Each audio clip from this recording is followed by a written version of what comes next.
Hello and welcome. A view from the doorstep, my story, questions and answers file. Well, this is a little bit strange, really. I know it would have been better if we could have had something where there was an instantaneous, you ask me a question and I give you an answer, but that wasn't really possible on this occasion. So what I've decided to do is, over the next half an hour or so, is look at a selection of questions that some of you guys have sent in to me. I will endeavour to do my best to answer any of the questions that you've sent me. Most of them are pretty good. There's a couple of marvellous ones, really. And then there's a couple of strange ones. But I suppose you're always going to get that if you have something where you say, you can ask me anything you like. So I suppose I sort of set my own bar on that one. But I hope you'll enjoy the next half an hour or so of questions and answers. These are a selection of questions that have been sent to me over the last 4 or 5 days since I launched the idea at the back end of last weekend, at the start of this week. So I'll endeavour to look at some of the ones you've sent me, and we'll see if we can get up and going on this. Right, in no particular order, and people will get an acknowledgement at the end of the people who sent me the questions in. It's strange to sit and try and work out some of the answers to the questions you've asked me, because the book itself is a journey, as we all have a journey. You know, we all go through life, and when I look back on it now, I don't mean to try and be pompous or anything like that, but the book is just my account of my life, really. And I've said it before, there's a good book inside everybody.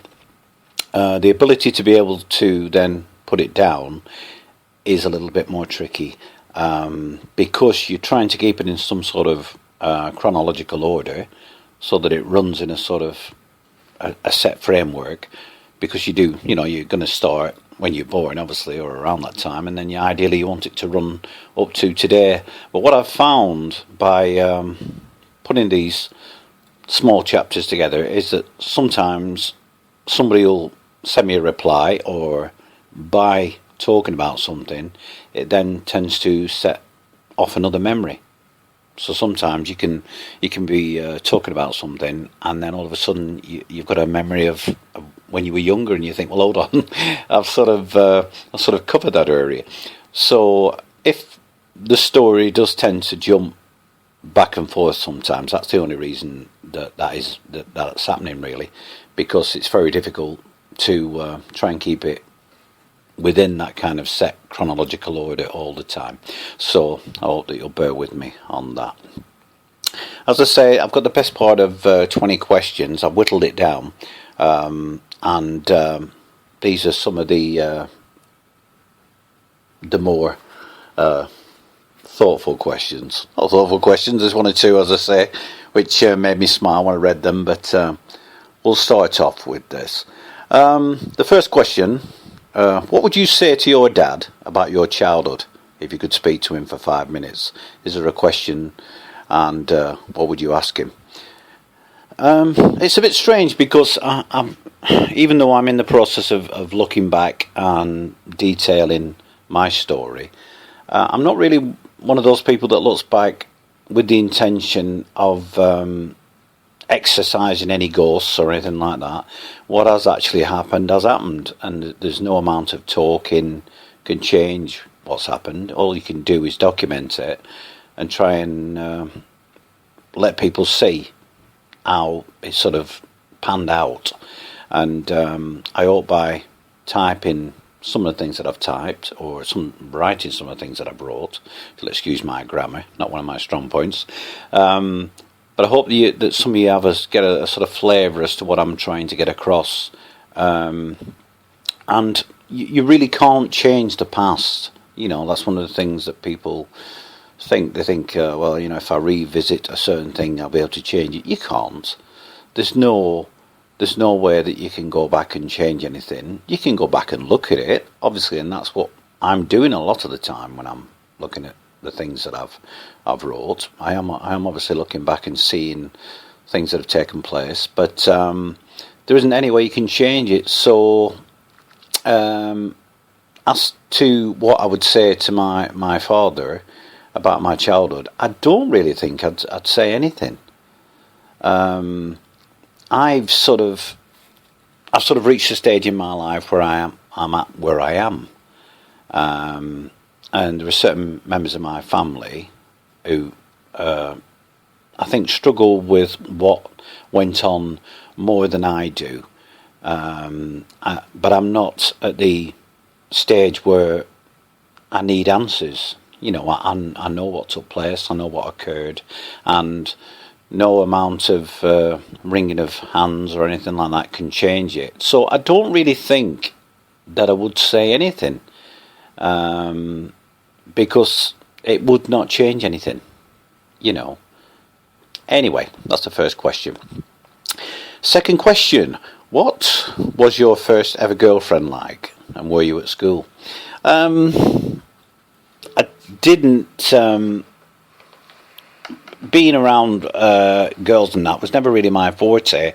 I think I've always been a little bit in awe of women. Never really understood women, and any man that says that he understands a woman, I think is lying, really. But to be honest with you, in my younger days, I was primarily more interested in football than women, really, or girls. They didn't really have any effect on my life till I was probably 16, 17. Sport was always foremost in my life, and I didn't go off in search of women. And obviously you go through phases where you see people at school and you think she's nice and that. But I don't think there was anything really serious until I was about 18 years old. And it was a young girl called Mary. No surnames used, because I'm not in this isn't a kiss and tell. A young girl called Mary when I was 18, and I think, yes, I was probably infatuated or whatever. Whether I was in love the first time, I don't really know. That's a difficult thing to say. So I certainly wasn't at school. Is the answer to that question. I think I spent too much time messing around at school to be taken seriously by anybody, or I didn't catch anybody's eye or anything like that. So, as I say, my first girlfriend would be Mary when I was about 18 years old. So no, I wasn't at school. Do I believe in God? And if not, what do you believe in? Well, that's a biggie, isn't it? First and foremost, I have to say I don't believe in God, but I do respect other people's belief in God. If you believe in a God, then for me that's not up for debate. And if you know, a lot of the time religion is down to faith, and it's not for me to question anybody else's faith. And if you follow a God, whatever one that God is, or whichever faith that is, then fair play to you. I'm not in the process of trying to get people to change their mind about what they believe in. I can only speak about what I believe in. And people have a right to believe in something, and if they do, then I respect that. Myself, I've thought about it many times, whether I consider there's a God or what actually is there. I suppose if I were trying to pigeonhole it, or trying to get to a stage where I was trying to make it understandable, I would probably say I believe in different levels of consciousness, rather than some omnipotent person that is overlooking everything that we do and directing us in a certain way. I've always believed that there are several levels of consciousness that we are not aware of, that are around us all the time. I believe the whole universe is based around vibration and all that. So I think that people, or not people, but I think we exist on many, many levels of consciousness. It would probably take me a long time to go into great detail on that score. But different levels of consciousness are my ideal as to how we exist and where we exist on the grand scale of things.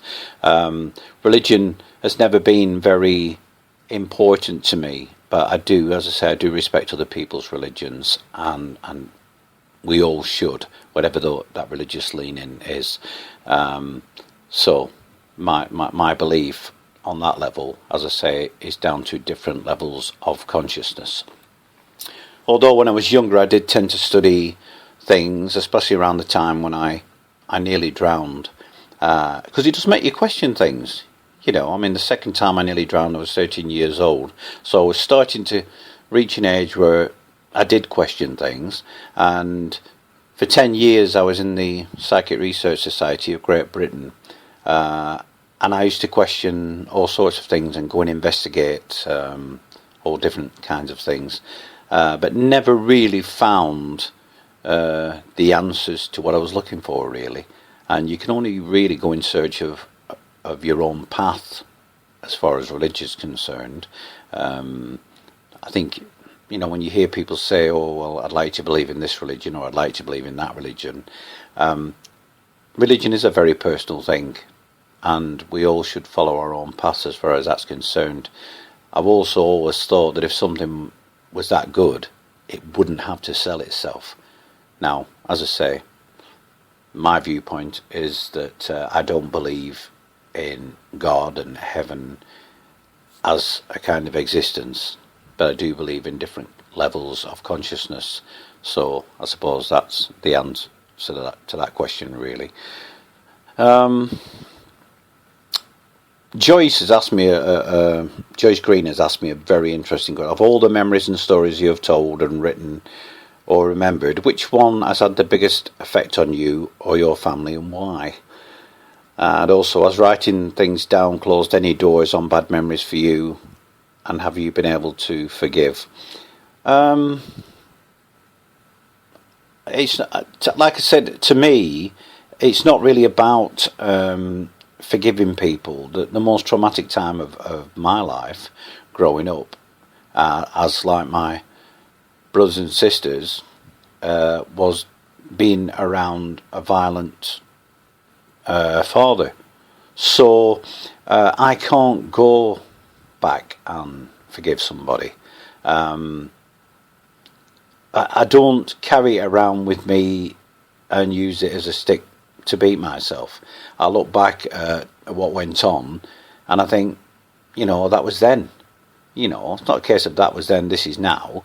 But in essence, I suppose in some respects it is, because you have to move on, you have to move forward. If you spend too much time living in the past, you can bring yourself down rather than what's gone on in the past. So you've got to go forward, and like I said before, no amount of looking back can change what has happened. It isn't a case of forgive. I'm not really in a position to say, yeah, I forgive my dad for what took place. All I can say, and as I say, if you read the things that I've wrote so far, you can sort of understand a little bit about the situation. Nobody can ever put themselves in the situation that me and my brother and sister went through, because we all experience different things, and I think you can have a pretty similar scenario with other people, but each case is different. It's not a case of forgiving, like I say, you move on yourself as a person, because if you don't, the past tends to drag you down, and you can live in the past too much, and you mustn't do that. You mustn't let the past affect your future. It is by its very nature the past, and it's got to be left where it belongs, and essentially that is in the past. You can't change the past, but you can change the future, and that to me is a very obvious thing. Sometimes you do get caught up in the past, and it can have an adverse effect on you. And because you can't change it, that's the most frustrating thing for some people. I think people would like to go and think, well, I'd like to do that, and but like I said to you before, you can't. And the best way to deal with the past is to leave it in the past.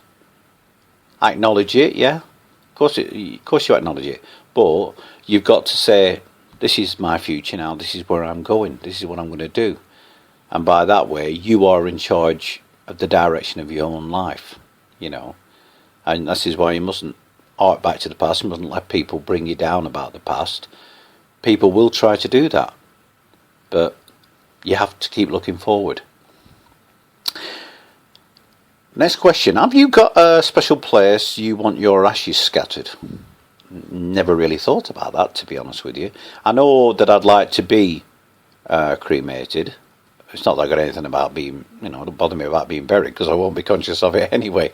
But no, I've spoken to my partner and emphasised that, yeah, when the time comes, by all means burn me. I'll probably burn for days. But but yeah, I don't really have this. People say, yeah, I'd like to have my ashes there, or I'd like to have my ashes there. It doesn't really matter to me, to be honest with you. Well, you could just sweep them in the bin or something like that. It really doesn't matter to me. There's nowhere that I can honestly say that I can look at and think, yeah, that's where I'd like to. I suppose crazy ideas, yeah, climb up Wahlberg's steeple and just cast me to the four winds or something like that. Or better still, go up Arthur's Seat in Edinburgh, the mountain I climbed last year, and just stand on the edge of the mountain and then just throw me to the winds, as I say. I don't see any point whatsoever. I know it's symbolic to some people that you like to have your ashes scattered at such a place or in such a way, but it really isn't that important to me. So once I'm gone, people can do basically what they want with me. You can make me into an ornament or things like that, which I think people can do these days. So yeah, so future generations, my great grandchildren say, "Oh, there's your great granddad Frank on the sideboard there, next to that lovely Westminster clock." No, but it's just one of those things. It really isn't. It really isn't important to me what happens to me when I'm gone, really. So put me where you will. If you could have a dinner party with four people from all different times in history, who would you have? Who would you invite? It's a good question, that, really. I think, to keep it light and humorous, Kenny Williams of the Carry On films has always been one of my heroes. I must have humour in my life. I love to laugh and I love to have a giggle about things. So Kenny Williams would no doubt keep me entertained for hours with his nasal tones and his stories and his Cordwangle songs and also. But yeah, somebody like that, and also Spike Milligan of the Goons, because there's a crazy side to me, and I love listening to early recordings of the Goons because of the absolute nonsense of it all. The way the radio player can create, pictures in your mind, because this was before television, of course, and it's just like Spike Milligan, Harry Seacombe, and Peter Sellers created these wonderful characters on the radio. And we were allowed to create images in our heads of these people and the situation that we were being given on the radio. So, Spike Milligan, Kenny Williams, Carl Sagan has always been one of my heroes. The physicist Carl Sagan, who was involved with the early Voyager mission, sending spacecrafts off into space. I've always been fascinated by space and all that thing. I'm one of these people, funnily enough, I hear people talk about time travel. Would it be possible to go forward in time or go back in time? And time travel, I don't believe it's possible. And the one thing that makes me believe that I don't think it's possible is because nobody's come back and told us. And I think that if time travel was capable, if it was possible to travel back in time and say, we're from the 26th or the 27th century, I think we would have seen them by now. But I wanted to be proved wrong. Something be a news flash tomorrow and say someone's come back from the 31st century and what do you know? I don't know. It's space is absolutely fantastic, and I love anything to do with the mysteries of space. So Carl Sagan, who I read a lot about when I was younger, and he did a series in the early 80s called Cosmos, which looked at the universe and how things came about, and I found it absolutely fascinating. The last person of my list of 4. Tough one, that, really. I don't know. I actually thought, when I looked at that question, I thought, I'll be able to pick out 4 people of interest, and I'm stuck at 3. So let me come back to that one. So I will have a think about that. How do I think Preston has changed in my lifetime? And do I consider it a town or a city? I'll always think of Preston as a town, a big town. I know it's a city. Before anybody says, it's a city 1992 and all that, or whenever it was, I can't remember really. But I know it was made a city around the time of the Guild in 1992. But I think it's a small town with big ideas is the way that I've always summed Preston up. When you look around where we're situated with Liverpool and Manchester around us, then you look at Preston and you think it doesn't have the same belief in itself, which I have no problem with. I love being a town, and I know I say, and I've had people say to me, don't keep calling it a town because it's a city. Well, to me, it will never be a city. It will always be a town, and I've no qualms with that. I love the thought that it's a town and I can live with that. But as I say, officially, I know, for all the people that will keep telling me, I know it's a city. But to me, it never will be, because it doesn't have that feel to it. A city is one of them situations that there's always something happening. In Preston, you can have times where the whole city centre just dies, just quiet, You go uptown on a weekend, there's nothing there. It's dead as a dodo. So to me, it would love to be a city, but it's not, and that's my feelings on the matter. I think it has changed. I think if you compare it to Lancaster, which is another close city to us, now it's a city, that has kept a lot of its beautiful old buildings. Whereas in Preston, we do have this tendency to knock things down, and very rarely do we replace it with anything that is easy on the eye or acceptable. When you look through some of the old images of Preston, you realise what wonderful buildings we had, and we still have some. We only have to look at the Harris Museum and the original post office in town to realise that there are beautiful buildings in Preston. Walberg's Church. There are monuments to wonderful times of building, and it just seems that there is this headlong rush in the centre of Preston to knock stuff down, and when they knock it down, they never replace it with anything that is aesthetically easy on the eye. They throw up these concrete facades, which, of course, are practical, because who doesn't want another set of shops? But the thing is, it isn't spiritually pleasing to look at. I was born when when they finally demolished the original town hall, which was close to our flag mark in town, and built Crystal House, which is still there today, which many people they have never taken to it and never will take to it. I think obviously there's a little bit of bias in there, because the old town hall was an absolutely beautiful building, with a fabulous clock tower which could be seen right down to the railway station, and it was marvellous, you know. And when you look at photographs of it, you think, what a wonderful building.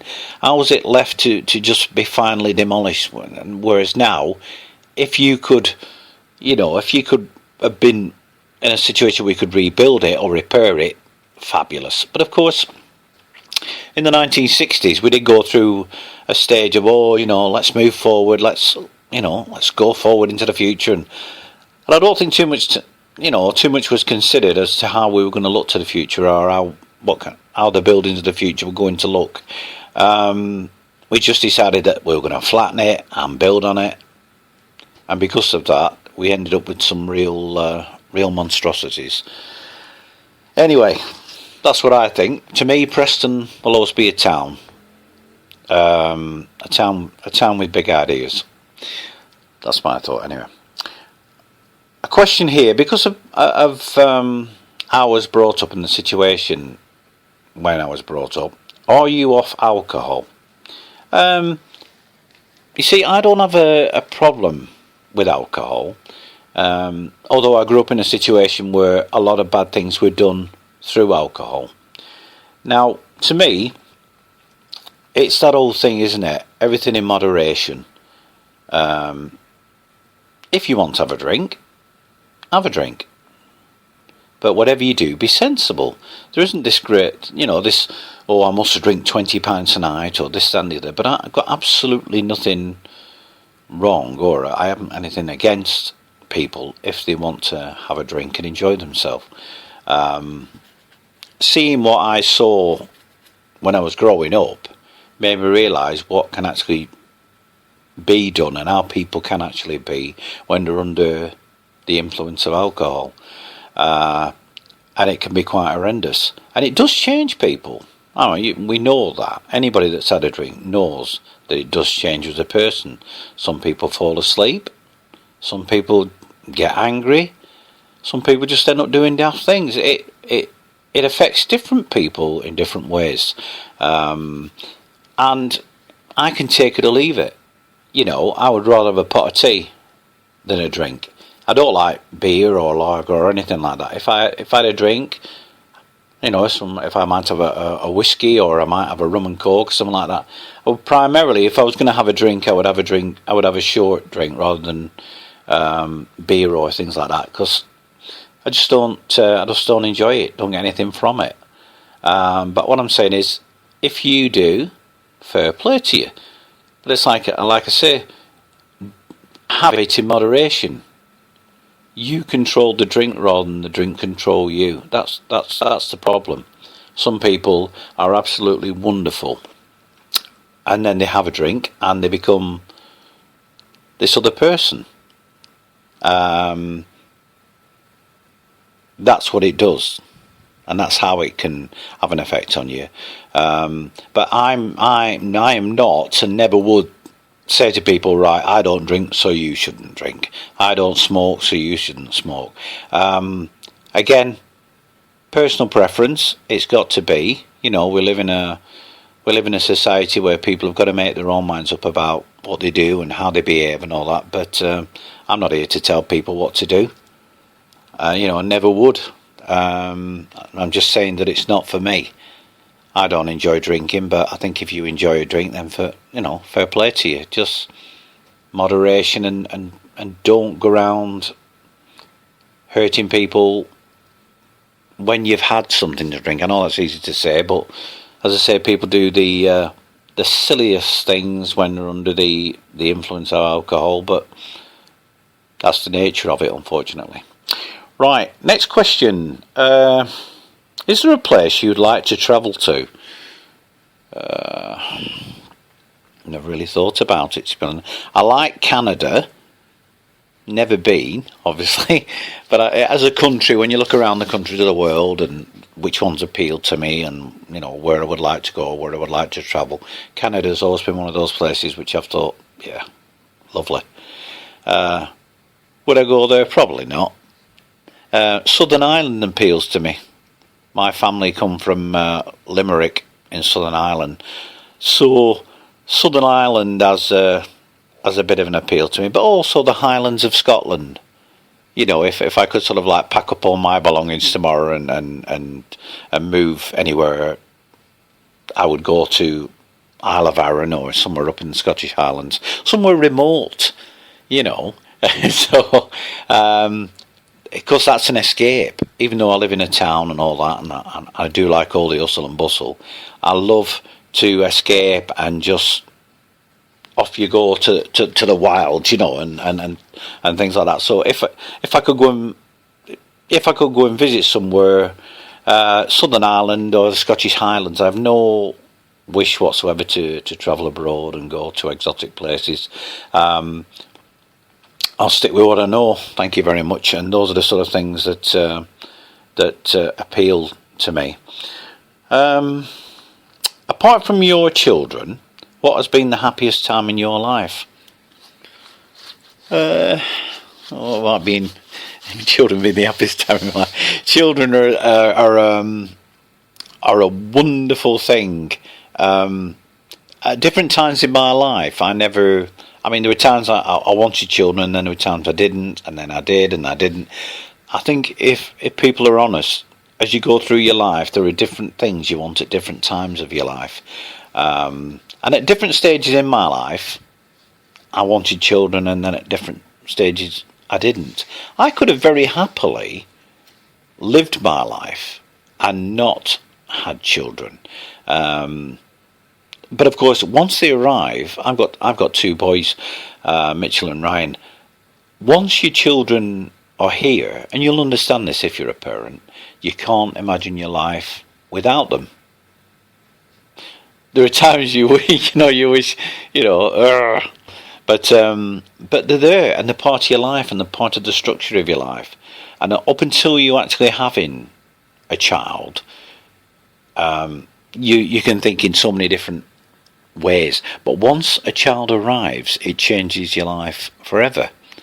And me personally speaking, because this is me answering the questions that people have asked me, I can't imagine my life without my children now. I can remember my life as it was, as all of you can, but I can't imagine my life without my kids now. And that, I would imagine any parents would say the same. Of course, that's just me, randomly saying that. That's a generalisation, which I may be wrong about. But for me, I remember my life before my children, but I can't imagine my life now without them. But as I say, that's just me. As for the happiest time of my life, probably now. As strange as that sounds, one of the strangest things I've noticed, and I have noticed since starting to write View from the Doorstep, is that when I look back on my childhood, it's like looking at somebody else. And it's hard to explain that. People have said, "Oh, what do you mean by that?"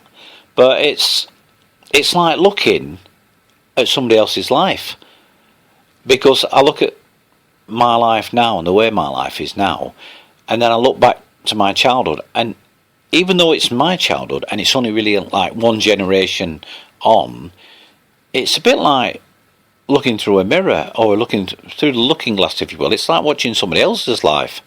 And whereas some people look back at their childhood and they feel the trauma with it, and all the things that goes with that, and the frustration and the anger,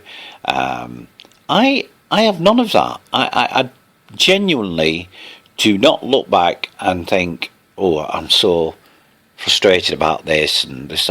I haven't.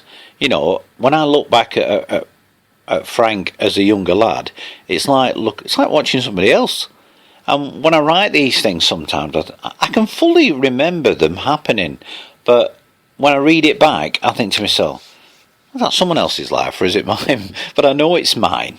You know what I mean? It's not me sort of talking as the third person. When you hear people talk sometimes, they talk as the third person. I'm not doing that. I'm very much aware that it's my life that I'm discussing, and so that's what I'm trying to say. When I look back, I know it's me, but it's like it isn't sometimes.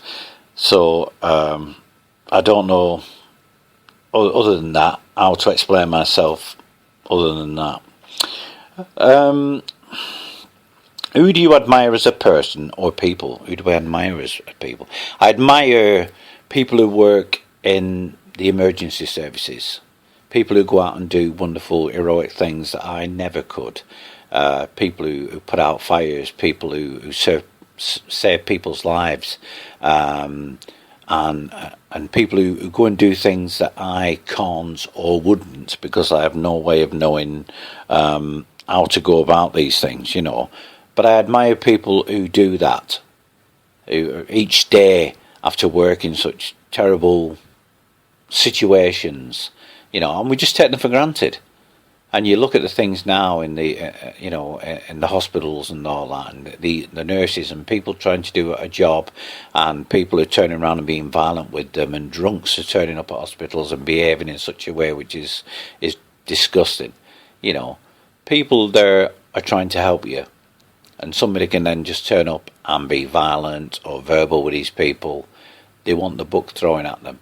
Or people who go and they risk their own life to put fires out to save people and children and all that. And it's wonderful, courageous people. So I've always had a lot of time for the emergency services, including the police. I'm not one of these people that's got a down on the police. I think they've got a difficult job to do. When you look at the current situation with more cuts coming, and sooner or later we're going to need to employ police because of all the cuts. You know, you'd think that one day the people will en masse go on the streets again, and we'll see rioting, and then we will need the police. So I have a lot of time for people that work in the emergency services. It certainly is a job that I couldn't do, you know. So that's the kind of people that I admire. Do you have a favourite piece of music or film? Strange question. Music. I could talk forever about music. There's a wonderful song called Music by John Miles, where the lyrics are: music was my first love and it will be my last. Music of the future, music of the past. To live without my music would be impossible to do, because in these times of trouble, my music pulls me through. It's a brilliant song, and in those lyrics, it sort of sums up the inspiration behind music. As I've gone through my life, music has been the one constant thing in my life. By getting into it when I was younger, listening to it, that's the only thing I can claim to fame on that thing. I can't play music, I can't dance or anything like that, just not whatsoever. I think I was born with 3 legs and they're all out of tune, but music's wonderful, and I love it. It's so inspirational. So it would be impossible for me to sit here and say, yeah, that's my favourite piece of music, because tomorrow it'll be something different, and then the day after it'll be something else, and so on, because I love so many different kinds of music that it would be impossible just to put hang your coat on that peg, as it were. So again, it would be impossible to just do that. So I can't pick a particular music or a particular artist, because there's just so many. Right, so that is we've come to the end of the questions. I hope I haven't bored you. I can only say thank you to the people that took trouble to contact me and write the things that they did. And I did basically say you can ask me anything. Maybe at the end of the book, once we've once I've got it together, hopefully before December, because hopefully I'll have it finished by December, I might come back at the end of it and we'll do something like this again, depending on the kind of reception that I get after you listen to this. You might listen to this and think, oh God, I've learned absolutely nothing about him. But it was basically, I could only answer the questions that you asked me, and apart from what is my favourite ice cream, which somebody asked me, mint choc, if you're interested. What's your favourite colour? Blue. This is the sort of thing, people say, what is your, well, I did say, you can ask me any question you like. And there were just a couple of the questions which made me smile when I saw them. What's your favourite ice cream? What's your favourite flavour of ice cream? And I thought, all right, that's a bit of a strange question. It was primarily just a chance to speak to you guys and say thanks very much for all the input that you do put into the group as such, which is, the reason for sitting and doing this. And it's very, very enjoyable to sit and write this book. And the final question, which I'll come to in a minute, the reason behind the view from the doorstep, why is it called that? As I say, I appreciate each and every one of you that takes trouble to look at what I've written. Is it easy? No, it's not easy, because you're mulling over what you've gone through in your life and you're trying to put it into words, and sometimes it's not easy because I'm not very good at writing, and when I try and put things into words, it doesn't always work. It's quite difficult sometimes. So coming on here and talking to you in this audio thing will hopefully, you'll understand that I'm trying to get it together and put it together the best that I can. The story itself, the e-book, is something I wanted to do to pass down to my kids. There was no other reason for doing it. I've had people ask me, will it be published as a book? Probably not. I've spoken to Gail on here who mentioned contacting the people from the Northwest Sound Archives, maybe doing some kind of audio read of the book. It's a question of whether people find it interesting.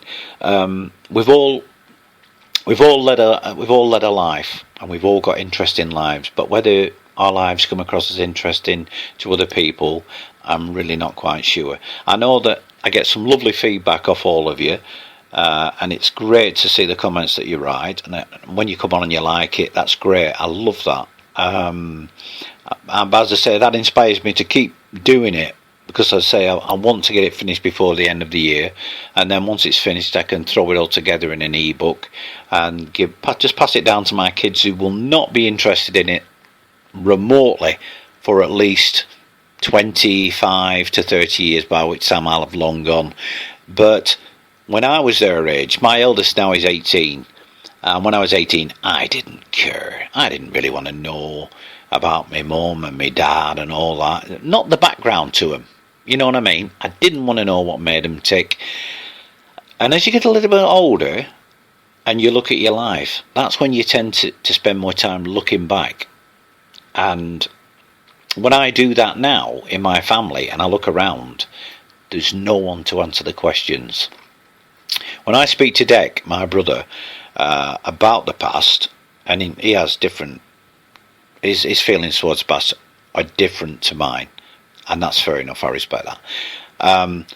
But we struggle to hang on to the past, and the fact that we're short on detail. There isn't any relatives of ours that we can go to and say, right, tell us about this, tell us about that. So I'm doing something which might come into a fruition 30 years from now. Somebody might find it interesting 30 years from now. Hopefully my kids or their kids will look back and say, oh yeah, that was my granddad, and he's telling us about a time we can no longer, we didn't know about, but we can go through time and touch that. We are the first generation to be able to build proper stories with moving pictures and that. With the internet, we are capable of putting together a walking, talking story.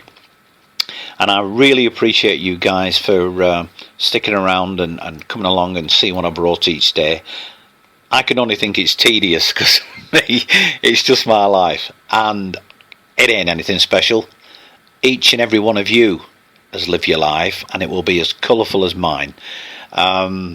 So when you tend to look back on your own life, sometimes you are your own biggest critic. That's the way life is. We are our own biggest critic.